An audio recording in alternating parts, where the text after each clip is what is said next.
Brought to you by Bangkok Bank. Good morning, ASEAN. Freshen up your world, your thought, and your idea with us every weekday, 7:30 to 8 a.m. You're with me, Patsurang Desha Puthadangsi. And me, Weena Jongprasit. Is Tuesday, the 3rd of September. What should we start with today? Well, Malaysia's king and queen just arrived in Bangkok yesterday evening at the start of a 4-day state visit by the invitation of Thailand's king and queen.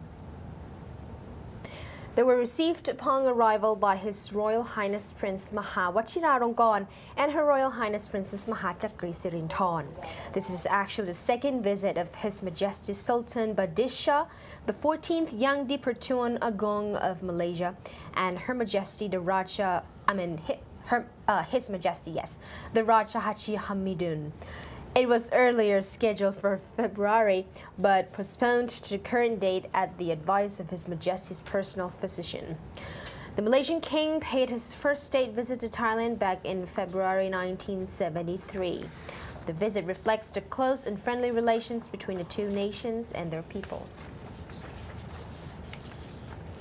Well, besides the state visit, yesterday we also had another important event, which was a forum at Plaza Attorney Hotel yesterday called Uniting for the Future Learning Forum from each other's experiences. And of course, one of the prominent figures, Kun Pasurang, who was there, was the former Prime Minister Tony Blair. Right. Well, the former Prime Minister outlined some principles for reconciliation, which he said could be appropriate to the situation in Thailand.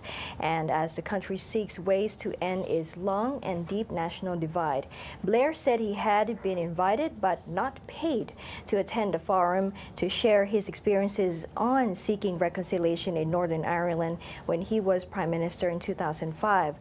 Reconciliation depended mostly on local context, but there were some common basic principles that could be applied as guidelines, he said. First, reconciliation occurred when the sense of shared opportunity was greater than other issues. Thailand is a country of opportunity with a growing economy, large population, a rich culture and history, he said. Secondly, he said all countries have differences and historical pain to reconcile. The past conflict can be honestly examined, but it can never be in a way just to reach satisfaction for everyone. The third principle, Blair said, was to have a framework for the future that is just and objective. Fourthly, a crucial path for reconciliation is genuine democracy, Blair said. Siam Commercial Bank's Research Center said the cooking gas price increase will send slight impacts on household expenses as well as inflation. When the cooking gas price is fully raised by 6 baht per kilogram in 2014, will be fully raised, well, for a household consuming 15 kilogram per month, its monthly expense will rise by 90 baht per month, or only 0.4% of average household income. And also from September the 1st, well, just this Sunday, the retail price of liquefied petroleum gas for household use will be raised by 50 stang per kilogram to 18.63 baht. It will be raised by 50 stang monthly until the price is raised by 6 baht per kilogram. While the higher gas cost will raise fast food dish by only 35 stang per dish. Even though food vendors may take this opportunity to raise prices, it would not drive inflation significantly. Well, the Economic Intelligence Center also said that the center forecasted 2.4% inflation in the fourth quarter. Meanwhile, it noted the adjustment will reduce the oil fund subsidies estimated at around 3 to 4 billion baht a month, and will lead to higher energy efficiency and hence lower imports. Smuggling to neighboring countries where cooking gas prices 100 to 200% higher would also drop. Illegal smuggling of gas for household use to the transport and industrial sectors, which is subjected to the higher prices of 21.83 baht and 30.13 per kilogram, would also fall. We will play the special report on the forum yesterday that we had by our reporter Kun Jerawi Gitisin on the reconciliation. Let's take a look now. It is It's a time where democracy in Thailand has come to a crossroad. The government's much criticized political reform forums were part of the effort to show their intention to reconcile the profoundly divided Thai society, where a separate panel of foreign experts is yet another part of this planned path. Former British Prime Minister Tony Blair emphasized the path to reconciliation can only work best through a genuine democracy. This basically means the need to have strong check and balances, effective rule of law, and most importantly, seeing that politicians are improving the livelihoods of the people. Democracy is not just a way of voting, but a way of thinking.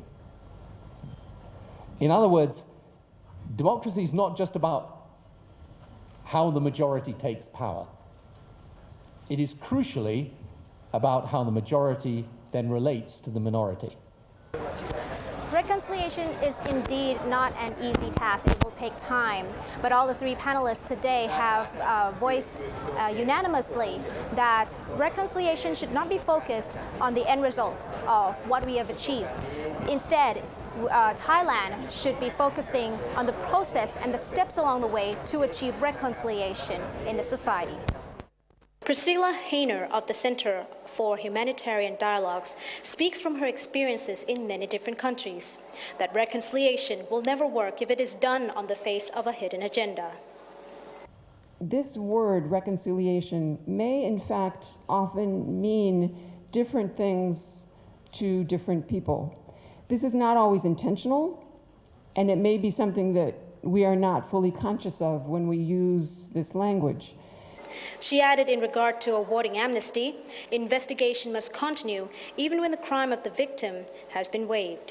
But amnesty should also be handled with care, as it has caused Argentina to pay the price some 20 years ago. On the bottom line, the method of reconciliation must be legitimate to build trust, where it cannot be rushed or handed to the people through a form of coercion. It is a path that, if the government genuinely wants to achieve, should be taken through a cautious move and must involve all groups in the political aisles. With regarding to the latter requirement, the government is in for a tough task already. Let's now go to the China and Philippine relations, as the Philippine officials said Monday that Benigno Aquino III canceled a trip to a Chinese trade fair after Beijing demanded that he first withdrew a legal complaint over disputed territories in the South China Sea. Chinese Foreign Minister Wang Yi and two other diplomats relayed conditions for Aquino to attend the annual China-ASEAN Expo, which opens Tuesday in the southern city of Nanning. Department of Foreign Affairs spokesman Raul Hernandez told a news conference.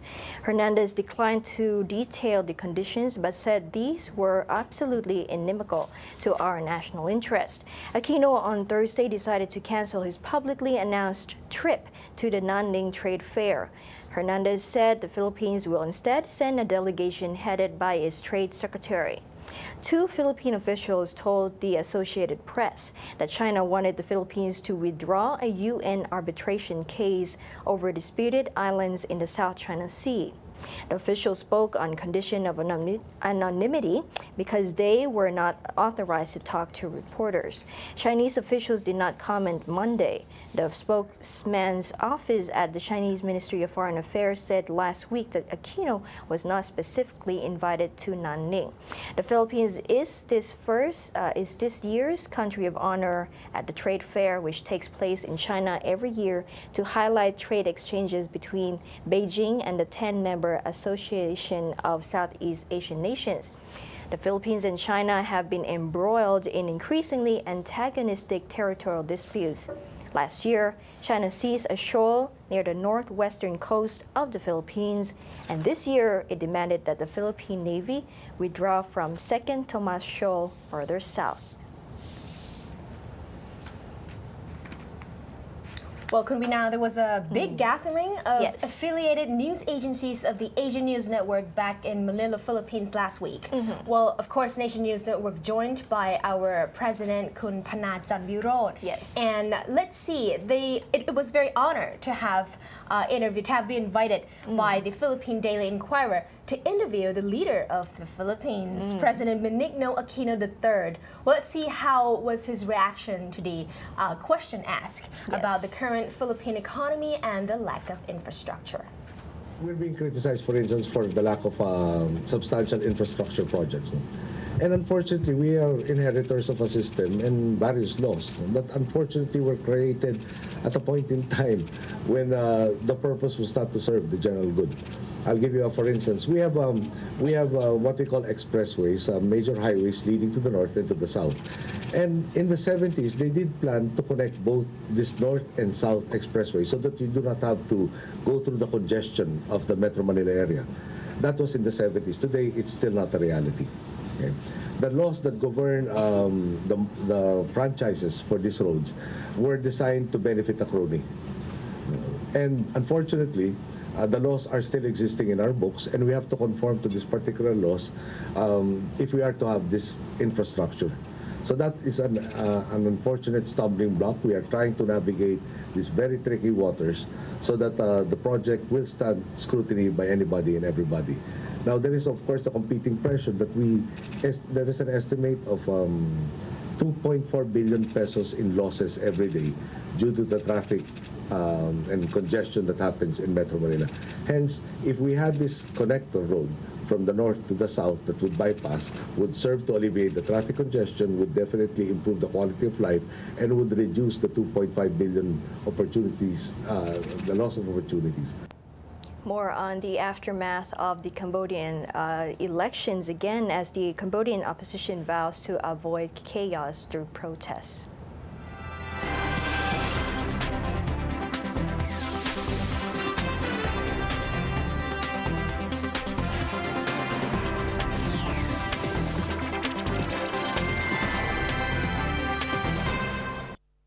Brought to you by Bangkok Bank.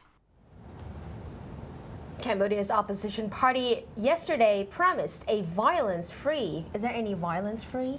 Yeah, protest over Prime Minister Hun Sen's disputed election victory, urging supporters to avoid unleashing chaos that could deepen the political divide in the country. The Cambodian National Rescue Party also announced legal action against election authorities for allegedly rigging the July vote to ensure the ruling party won. The pledge to demonstrate peacefully came a day after Hun Sen's government warned foreigners to stay away from a rally planned for Saturday. The demonstration will still be a demonstration, but it will be conducted in the spirit of a national day of prayer. Prayer for peace, but peace and justice. There was a statement made by opposition leader Sam Rainsy. Well, he reiterated his call to protesters not to carry knives or other weapons. He said that we must not do anything that would lead to chaos. And actually, the French-educated former banker Sam Rainsy, who was excluded from standing in the polls despite a recent pardon for criminal convictions, which he maintains were politically motivated. Thousands of riot police, armed with batons and shields, were seen practicing crowd control methods on Sunday in a park in Phnom Penh. Security forces have been deployed around the capital since July 28th poll in a move the opposition decried as intimidation. The opposition said it planned to file a criminal lawsuit against election authorities over the vote, which Hun Sen's Cambodia People's Party claimed it won with 68 seats in the lower house against 55 for the Sam Rainsy's party. Well, the opposition official Quy Bunrung said, "We will file a lawsuit against not only top National Election Committee, but also their accomplices." Well, the NEC, the National Election Committee, which denies the allegations, had said Hun Sen's CPP won 3.2 million votes to the opposition's 2.9, although it has yet to reveal the party's share of parliamentary seats. The final results are expected to be announced by September the 8th. Well, Hun Sen, 61 already, who has been in power for 28 years and vowed to rule until he's 74, has said he will form a government despite the opposition's allegations. Well, his government is regularly accused of ignoring human rights and suppressing political dissent. In Malaysia, the retail prices of diesel and low-cost 95 RON grade petrol will be raised by 20 Malaysian sen a liter. The price hike effective from midnight is in line with the government's initiative to cut costly subsidies. This is one of the subsidy rationalization measurements by the government. Prime Minister Najib Razak, who is also the finance minister, told a news conference after chairing the Fiscal Policy Committee meeting on Monday. Currently, the government bears an 83-cent subsidy for a liter of RON 95 petrol and 1 Malaysian ringgit for a liter of diesel, he said. Najib said the government has allocated 24.8 billion Malaysian ringgit for fuel subsidy this year. The 20-cent subsidy reduction means the government still provides 63-cent subsidy for a liter of RON 95 and 80 cents for a liter of diesel. The subsidy cut will save the government an estimated 1.1 billion Malaysian ringgit this year and another 3.3 billion in 2014, said Najib. To soften the impact of the petrol price hike, he said the government will announce higher cash payouts to low-income families when it tables the budget on October 25th. Najib also said the government will scrutinize the implementation of public sector projects carefully in order to arrest the declining current surplus. He said the project with low import contents will be given the priority, with emphasis on those which will generate strong multiplier effects to ensure that the country's growth is not affected. Well, economists have warned that although the super rich in Myanmar may get richer, the gap between the rich and the poor may grow wider in the next decade. Currently, there are only 40 people in Myanmar who own more than $30 million in personal wealth.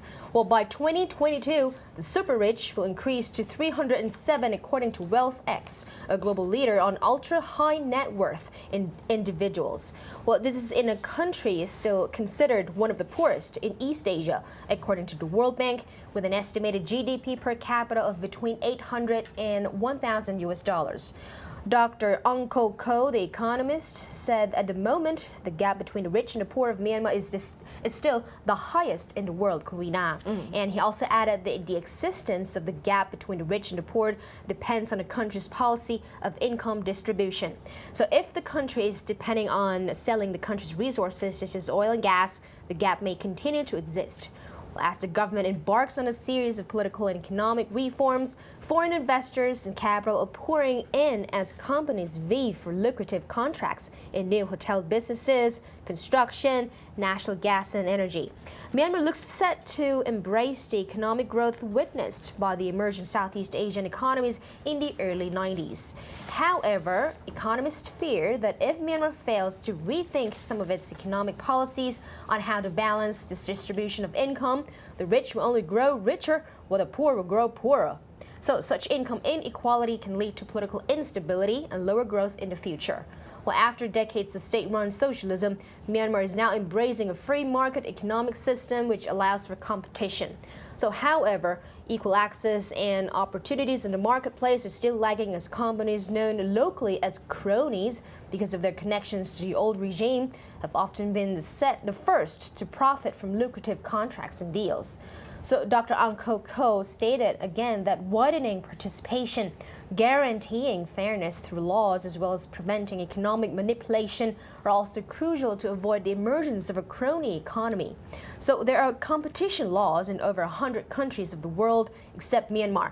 Even in China, in some local markets, there's no competition at all. So therefore, there's no prize emerging from competition. So a market without competition will only result in unbalanced incomes. To ensure fair competition in the market, there has to be equal opportunity for every citizen to do business. That's what we've been known, Kunwina, without special privileges being awarded to companies due to corruption or connection. Creating such opportunities are also essential to encourage innovation.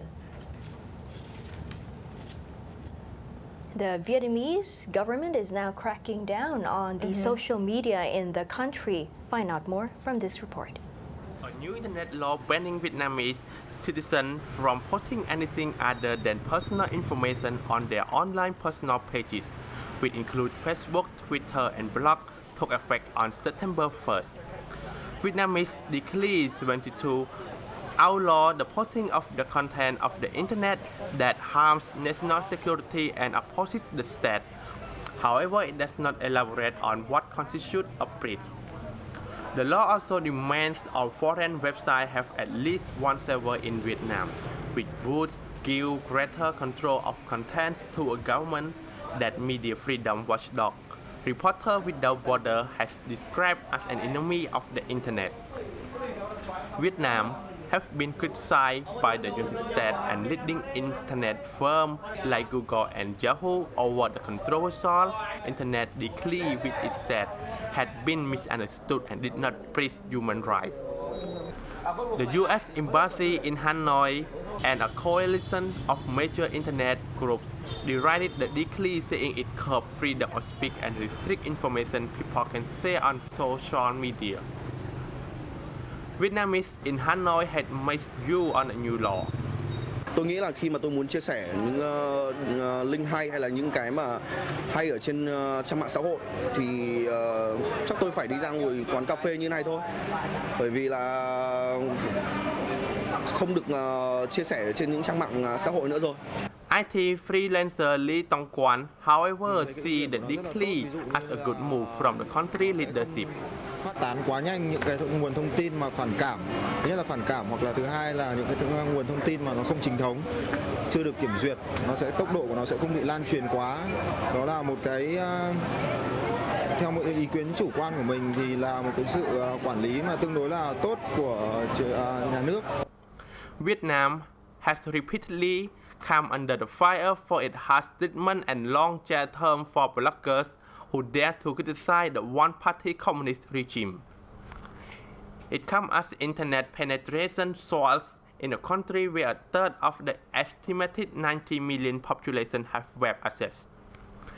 In early August, Reporters Without Borders called on Vietnam to end internet censorship and release certified imprisoned bloggers. It said the motive of authority was to avert an uprising of the kind that toppled regime in Arab world. Thanks for the Cambodian intern student. Yes, so that's it for today for Good Morning ASEAN. We'll see you again, same time, same place, same channel. Thank you so much for joining. I'm Weena Jong Prasad. And I'm Patsurang Desha Putarang Si. สวัสดีค่ะ สวัสดีค่ะ